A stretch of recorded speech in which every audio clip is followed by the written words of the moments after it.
Kothagudem corporation లో CPI Congress ల మధ్య టఫ్ ఫైట్ కనిపిస్తోంది. మొత్తంగా 60 డివిజన్లకు గాను కాంగ్రెస్ 22, సిపిఐ 22 చోట్ల విజయం సాధించాయి. దాంతో బీఆర్ఎస్ సిపిఐకి మద్దతు ప్రకటించింది. దాంతో సిపిఐ బలం 30కి చేరుకుంది. అయితే సిపిఐ బీఆర్ఎస్ మద్దతు తీసుకుంటుందా లేక కాంగ్రెస్ తో జతకడుతుందన్నది ప్రస్తుతం ఉత్కంఠగా మారింది. ఇదే అంశంపై పూర్తి అప్డేట్స్ మా ప్రతినిధి భూపాల్ అందిస్తారు. భూపాల్, నల్లి కొత్తగూడెం కార్పొరేషన్ అనేది అంటే ఉమ్మడి ఖమ్మం జిల్లాలో ఏకైక కార్పొరేషన్ కొత్తగూడెం ఉంది. అయితే ఖమ్మం కార్పొరేషన్ ఉన్నప్పటికీ అది ఎన్నిక జరగలేదు. ఇప్పుడు కొత్తగూడెం కార్పొరేషన్కి ఎన్నిక జరిగింది. దీనికి సంబంధించి ఉత్కంఠభరితమైన పరిస్థితి. గతంలో సిపిఐ కాంగ్రెస్ అలయన్స్ కలిసి ఎమ్మెల్యే ఎన్నికల్లో ఎంపీ ఎన్నికల్లో ఉన్నప్పటికీ గత పంచాయతీ ఎన్నికల నుంచి వీరి మధ్య కొంత గ్యాప్ ఏర్పడిన పరిస్థితి ఏర్పడింది.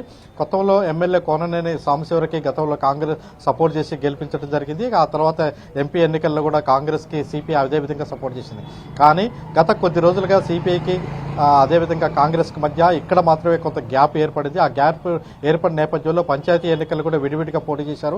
ఇప్పుడు కూడా విడివిడిగా పోటీ చేశారు. పంచాయతీ ఎన్నికలు కూడా సమానమైన సర్పంచుల్ని రెండు పార్టీలు సంపాదించుకోగా ఇప్పుడు కూడా అదే పరిస్థితి ఏర్పడింది.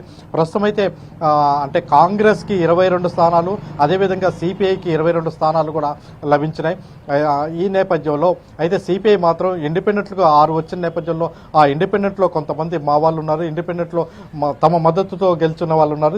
వీరితో కలుపుకొని తమ బలం 24గా ఉన్నట్లుగా కొత్తగూడెం సిపిఐ జిల్లా కార్యదర్శి సాబీర్ పాషా కొద్దిసేపటి క్రితం స్పష్టం చేశారు. దీనికి సంబంధించి ఎవరి మద్దతు ఏ విధంగా తీసుకుంటారనేది కొంత గందరగోళమైన పరిస్థితి అయితే ఉంది. అయితే ఇక్కడ బీఆర్ఎస్ వేరుగా పోటీ చేసింది. బీఆర్ఎస్ సిపిఐతో కలిసి పోటీ చేయలేదు, వేరుగా పోటీ చేసింది. అయినప్పటికీ బీఆర్ఎస్ నాయకుడు కేటీఆర్ కూడా కొద్దిసేపటి క్రితం ప్రకటించిన విషయం మనకు తెలిసిందే. ప్రధానంగా ఎటువంటి షరతులు లేకుండా మేము సిపిఐకి మద్దతు ఇస్తామని కేటీఆర్ కొద్దిసేపటి క్రితం అయితే స్పష్టం చేశారు. ఈ నేపథ్యంలో బీఆర్ఎస్ మద్దతుతో సిపిఐ మద్దతు మాత్రం సిపిఐ బలం మాత్రం దాదాపుగా 30 నుంచి 32కు పెరిగినట్టు చెప్పవచ్చు. మొత్తం 60 డివిజన్లు ఉండగా 31 ఓట్లు కావాల్సి ఉంది, అందరూ హాజరైనప్పుడు మాత్రమే. అయితే ఈ నేపథ్యంలో బీఆర్ఎస్ మద్దతు తీసుకుంటుందా తీసుకోదా అనేది ఇంకా స్పష్టత రాలేదు. సిపిఐ పార్టీ కూడా దీనికి సంబంధించి ఒక స్పష్టత ఇవ్వాల్సిన అవసరం ఉంది. మరోవైపున దీనికి సంబంధించి సిపిఐ నాయకత్వం ఇప్పటి వరకు చెప్తున్నది, దీని గురించి అడిగినప్పుడు మాత్రం మేము కాంగ్రెస్ని దూరం చేసుకోవట్లేదు. జాతీయ రాష్ట్ర రాజకీయాల నేపథ్యంలో అంటే బీజేపీ వ్యతిరేకంగా ఉన్న నేపథ్యంలో కాంగ్రెస్తో కలిసి ఉంటున్నాం. జాతీయ స్థాయిలో అదేవిధంగా కాంగ్రెస్ స్థాయిలో కూడా మేము కలిసి ఉంటున్న విషయం అందరికీ తెలిసిందే. ఆ నేపథ్యంలో మమ్మల్ని ఎవరు దూరం చేసుకున్నా వారికే నష్టం తప్పితే మేము వారిని దూరం చేసుకోవాలని అనుకోవట్లేదు. ఆ విధంగా అంటూ నర్మగర్భంగా ఒక స్పష్టత చెప్తున్న పరిస్థితి ఉంది. అంటే కాంగ్రెస్తో ఎటువంటి షరతులు లేకుండా కాంగ్రెస్ మద్దతు ఇస్తే సిపిఐ కూడా తీసుకోవడానికి సిద్ధంగా ఉందా అన్న ఒక ప్రశ్న కూడా ఉదయిస్తున్న పరిస్థితి. అయితే కాంగ్రెస్తో ఇక్కడ పంచాయతీ ఎన్నికల నుంచి ఇప్పటి వరకు కాంగ్రెస్తో సిపిఐ పార్టీ మాత్రం ఇక్కడ ఫైటింగ్ చేస్తున్న పరిస్థితి. కాంగ్రెస్ వన్ సైడ్గా అక్కడ ఉండగా సిపిఐ కాంగ్రెస్ మధ్యనే అక్కడ వైరం జరుగుతున్న పరిస్థితి అయితే మనకు కనపడుతుంది. ఈ నేపథ్యంలో కాంగ్రెస్ పార్టీకి సంబంధించి మొత్తం కూడా ఎటువంటి నిర్ణయం తీసుకుంటుందని స్పష్టత రాలేదు. అదేవిధంగా రాష్ట్ర స్థాయిలో కానీ జాతీయ స్థాయిలో ముఖ్యంగా రాష్ట్ర స్థాయిలో సిపిఐతో దూరం పెంచుకోవడానికి కాంగ్రెస్ నాయకత్వం అయితే ఇష్టపూర్వకంగా లేని పరిస్థితి అనేది మనకు తెలుసు.